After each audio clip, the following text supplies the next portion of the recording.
Hi everyone, welcome back to our channel.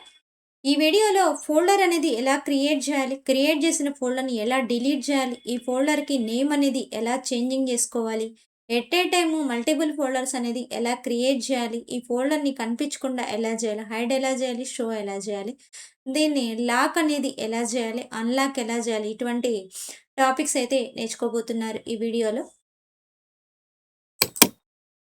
First folder అనేది create చేయడం. నార్మల్‌గా create చేయాలంటే రైట్ క్లిక్‌తో న్యూ అనే ఆప్షన్ ద్వారా క్రియేట్ అనేది చేసుకోవచ్చు.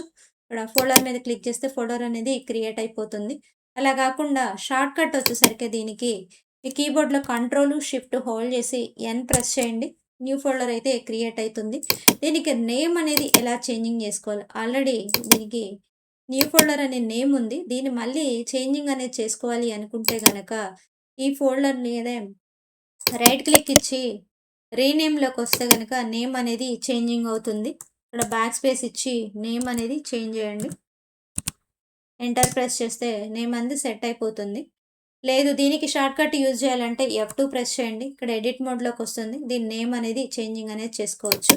నెక్స్ట్ ఈ ఫోల్డర్‌ని ఎలా డిలీట్ చేయాలి? ఫోల్డర్‌ని డిలీట్ చేయాలంటే 2 మెథడ్స్‌లో డిలీట్ చేసుకోవచ్చు. టెంపరరీగా డిలీట్ చేయొచ్చు, పర్మనెంట్‌గా డిలీట్ చేయొచ్చు. టెంపరరీగా డిలీట్ చేయాలంటే ఫోల్డర్ మీద క్లిక్ చేయండి. కీబోర్డ్‌లో డిలీట్ ఆప్షన్ ప్రెస్ చేయండి. డైరెక్ట్‌గా ఫోల్డర్ అనేది డిలీట్ అవుతుంది.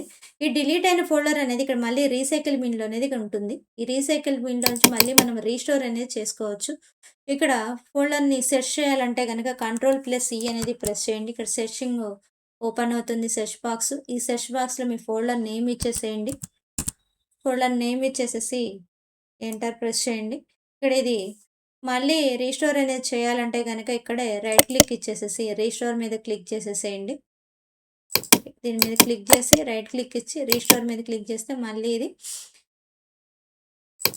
మనకి డెస్క్‌టాప్ మీదకి వచ్చేస్తుంది. ఇలా కాకుండా పర్మనెంట్‌గా డిలీట్ చేయాలి. రీసైకిల్ బిన్‌లో కూడా ఉండకూడదు. పర్మనెంట్‌గా డిలీట్ అవ్వాలి. దానికోసము ఫోల్డర్ మీద క్లిక్ చేయండి. మీ కీబోర్డ్‌లో షిఫ్ట్ డిలీట్ అనేది ప్రెస్ చేయండి. ఇక్కడ మీరు want to permanent delete this folder అంటుంది. మీ కీబోర్డ్‌లో ఎంటర్ అనేది ప్రెస్ చేయగానే ఫోల్డర్ అనేది పర్మనెంట్‌గా డిలీట్ అవుతుంది. ఇప్పుడు మళ్ళీ రీసైకిల్ బిన్‌లో కూడా కనిపించదనమాట. మీరు సెర్చ్ చేయాలంటే కంట్రోల్ సెర్చ్ బాక్స్ ఇక్కడ ఫోల్డర్ నేమ్ అనేది సెర్చ్ చేయండి. చూడండి ఫోల్డర్ నేమ్‌తో సెర్చ్ చేసినా సరే ఫోల్డర్ అనేది కనిపించలేదు. పర్మనెంట్‌గా డిలీట్ అయితే అయిపోయింది. ఈ విధంగా టెంపరరీగా, పర్మనెంట్‌గా 2 విధాలుగా డిలీట్ అనేది చేసుకోవచ్చు. నెక్స్ట్ ఫోల్డర్‌ని హైడ్ ఎలా చేయాలి? షో ఎలా చేయాలి? ఒకవేళ ఫోల్డర్ అనేది ఉండాలి. కాకపోతే అది మనకి కనిపించకూడదు. ఆ విధంగా చేయాలి. దానికోసం ఇదే ఫోల్డర్ మీద రైట్ క్లిక్ ఇచ్చేసేసి ఇక్కడ ప్రాపర్టీస్ అనే ఆప్షన్‌లోకెళ్ళండి. ప్రాపర్టీస్‌లో ఇక్కడ కస్టమైజ్ అనే ఆప్షన్ ఉంటుంది. కస్టమైజ్‌లో ఇక్కడ చేంజ్ ఐకాన్ ఇక్కడ నంబర్ ఆఫ్ ఐకాన్స్ అనేది ఉన్నాయి. ఇందులో మీరు ఏదో ఒక అంటే ఫోల్డర్ లాగా కాకుండా వేరే ఐకాన్ లాగైనా చూయించుకోవచ్చు. లేదు. అసలు ఇక్కడ అది ఐకాన్ గూడా ఏమొద్దు బ్లాంక్ కనిపించాలి అనుకుంటే గనక ఇక్కడ బ్లాంక్ ప్లేసెస్ ఇక్కడ 2, 3 చూపిస్తుంది. ఇందులో మీకు ఏది కావాలో అది చూజ్ చేసుకొని ఇక్కడ ఓకే అనేది క్లిక్ చేసిన తర్వాత లాస్ట్‌లో అప్లై ఇక్కడ ఓకే క్లిక్ చేయగానే చూడండి ఇక్కడ బ్లాంక్‌గా కనబడుతుంది మాకు. ఈ విధంగా ఫోల్డర్‌ని హైడ్ చేసుకోవచ్చు. మళ్ళీ దీన్ని అన్‌హైడ్ చేయాలి. ఫోల్డర్ లాగే కనిపించాలి అనుకుంటే ప్రాపర్టీస్‌లోకెళ్ళండి. కస్టమైజ్‌కెళ్ళండి. ఇక్కడ చేంజ్ ఐకాన్ మళ్ళీ ఫోల్డర్ లాగా ఉండే దాని మీద క్లిక్ చేసేసుకొని ఓకే ఆప్షన్ క్లిక్ చేసేసి ఇక్కడ లాస్ట్‌లో ఓకే అనేది క్లిక్ చేయండి. మళ్ళీ ఫోల్డర్ లాగా వచ్చేస్తుందనమాట. ఈ విధంగా హైడ్ చేయొచ్చు, షో కూడా చేసుకోవచ్చు. నెక్స్ట్ ఈ ఫోల్డర్‌ని మనం లాక్ అనేది చేయాలి. అంటే ఫోల్డర్ ఓపెన్ చేస్తే ఎవరైనా ఓపెన్ చేసినా సరే ఓపెన్ అవ్వకూడదు. నెక్స్ట్ డిలీట్ చేసినా డిలీట్ అనేది అవ్వకూడదు. దానికోసం ఇక్కడ ఫోల్డర్ మీద రైట్ క్లిక్ ఇవ్వండి. మళ్ళీ ప్రాపర్టీస్ అనే ఆప్షన్‌లోకెళ్ళండి.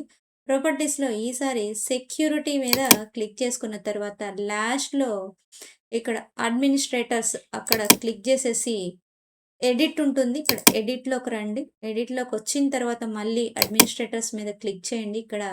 ఇక్కడ టిక్ మార్క్స్ ఉంటాయి. ఈ చెక్ బాక్స్‌లో టిక్ మార్క్స్ ఇచ్చేసేసేయండి. ఇచ్చిన తర్వాత ఇక్కడ అప్లై తర్వాత మీకు అక్కడ వార్నింగ్ చూపిస్తుంది. యెస్ అనేది క్లిక్ చేసేసేయండి. ఓకే అనేది క్లిక్ చేస్తే గనక ఫైనల్‌గా కూడా ఓకే ఇచ్చేసేసేయండి. ఇప్పుడు మీరు దేనికైతే లాక్ పెట్టేసేసారో దాన్ని మీరు ఓపెన్ చేసినా సరే చూడండి. Currently have permission to access this folder అంటుంది. మీకు కంటిన్యూ సరే ఇది ఓపెన్ అయితే అవ్వదు. ఒకవేళ మీరు డిలీట్ చేయాలనుకుంటున్నారు. డిలీట్ చేయాలన్నా సరే ఇక్కడ ఫోల్డర్ అనేది డిలీట్ అవ్వదు. లేదు మళ్ళీ దీన్ని మనం ఓపెన్ చేసుకోవాలి అనుకుంటే గనక సేమ్ మళ్ళీ ప్రాపర్టీస్ అనే ఆప్షన్‌లోకెళ్ళండి. సెక్యూరిటీలోకెళ్ళాలి. నెక్స్ట్ ఇక్కడ లాస్ట్‌లో అడ్మినిస్ట్రేటర్స్, ఎడిట్, మళ్ళీ లాస్ట్‌లో అడ్మినిస్ట్రేటర్స్‌లోకొచ్చి ఇక్కడున్న ఈ చెక్ బాక్స్‌లో ఉన్న టిక్ మార్క్స్ అనేది తీసేసేయండి. Next apply. ఓకే. ఇక్కడ కూడా ఓకే ఆప్షన్ క్లిక్ చేయండి. మళ్ళీ ఇప్పుడు మీరు ఓపెన్ చేస్తే ఆ ఫోల్డర్ అనేది ఓపెన్ అయిపోతుంది.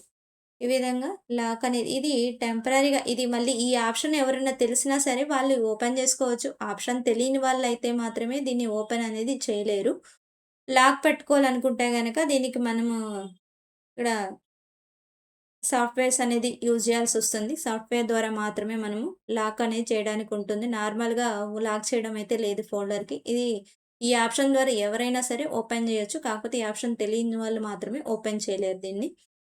ఒక్కటేసారి మల్టిపుల్ ఫోల్డర్స్ అనేది ఎలా క్రియేట్ చేయాలనేది చూద్దాము.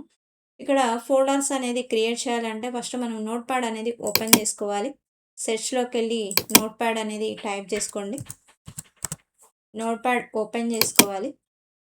నోట్‌ప్యాడ్ ఓపెన్ చేసిన తర్వాత మనము ఏ నేమ్‌తో ఫోల్డర్స్ అనేది క్రియేట్ చేయాలో అక్కడ నేమ్ అనేది ఇవ్వాలి. ఇక్కడ చూడండి ఫస్ట్ ఎండీ అనేది టైప్ చేసి స్పేస్ అనేది ఇవ్వండి. మీకు ఫోల్డర్ నేమ్స్ అనేది ఎలా కావాలో ఇక్కడ కామాస్‌తో ఫోల్డర్ నేమ్స్ అనేది ఇచ్చేసేయండి. నేను ఇక్కడ వర్డ్ ఫైల్స్‌కి మొత్తానికి ఒక ఫోల్డర్ కావాలి కామా. నెక్స్ట్ ఎక్సెల్ ఫైల్స్ అనేది సేవ్ చేసుకోవడానికి ఎక్సెల్‌కి ఒక ఫోల్డర్ కావాలి. నెక్స్ట్ పవర్ పాయింట్‌కి, పీపీటీకి ఒక ఫోల్డర్ కావాలి. ఇట్లాగా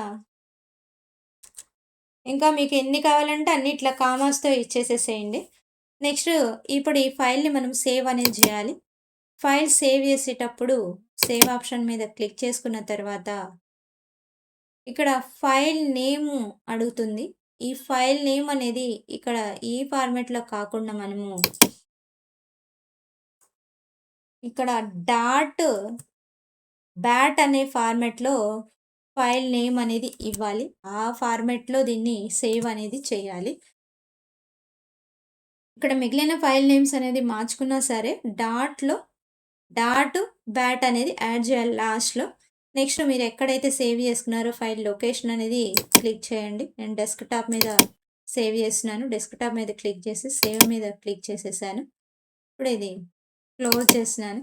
చూడండి ఇక్కడ నేను క్రియేట్ చేసిన అంటే నేను ఇచ్చిన నేమ్స్‌తో ఇక్కడ ఫైల్ అయితే సేవ్ అయిపోయింది చూడండి ఇక్కడ. దీని మీద డబుల్ క్లిక్ అయితే చేస్తే గనక మీరు ఎన్ని ఫోల్డర్స్ అయితే క్రియేట్ చేయాలో ఆ ఫోల్డర్స్ అన్నీ అదే నేమ్‌తో ఫోల్డర్స్ అనేది వచ్చేసింది చూడండి. ఇట్లాగా 3 ఫోల్డర్స్ అనేది ఒక్కటేసారి మీరు నంబర్ ఆఫ్ అంటే 20, 30 ఎన్ని ఫోల్డర్స్ అయినా మీరు ఒక్కటేసారి క్రియేట్ అనేది చేసుకోవాలి. క్రియేట్ చేయాలంటే మీరు నేమ్స్ అనేది ఇచ్చుకోవాలి. అక్కడ నోట్‌ప్యాడ్‌లో ఇచ్చేస్తే అలాగ వచ్చేస్తాయన్నమాట. ఎట్ ఏ టైమ్ మీరు అన్ని ఫోల్డర్స్ అనేది ఒకటేసారి డిలీట్ చేయడం కూడా చేయొచ్చు. చూడండి మీ కీబోర్డ్‌లో కంట్రోల్ హోల్డ్ చేయండి. కంట్రోల్ హోల్డ్ చేసి సెలెక్షన్ అయితే చేయండి. సెలెక్షన్ చేసేసి మీ కీబోర్డ్‌లో షిఫ్ట్ డిలీట్ అనేది చేస్తే పర్మనెంట్‌గా డిలీట్ అయితే అయిపోతాయి ఈ ఫోల్డర్స్ అన్నీ కూడా. ఇక్కడ ఎంటర్ క్లిక్ చేసేసేయండి. ఫోల్డర్స్ అనేది ఎలా క్రియేట్ చేయాలో చూసారు కదా! ఫోల్డర్స్ క్రియేట్ చేయడము, హైడ్ చేయడము, షో చేయడము, మల్టిపుల్ ఫోల్డర్స్ అనేది క్రియేట్ చేసుకోవటము. ఈ వీడియోకి సంబంధించి ఫోల్డర్ ట్రిక్స్ అయితే నేర్చుకున్నారు కదా! ఈ ట్రిక్‌లో మీకు ఏ ట్రిక్ అనేది బాగా నచ్చిందో కామెంట్ చేయండి. Computer basics and MS office tutorial కోసం ఛానల్‌ని సబ్స్క్రైబ్ చేసి పక్కనే ఉండే బెల్ ఐకాన్‌ని ప్రెస్ చేయండి. ఈ వీడియో నచ్చితే వీడియోకి ఒక లైక్ చేయండి. Thanks for watching.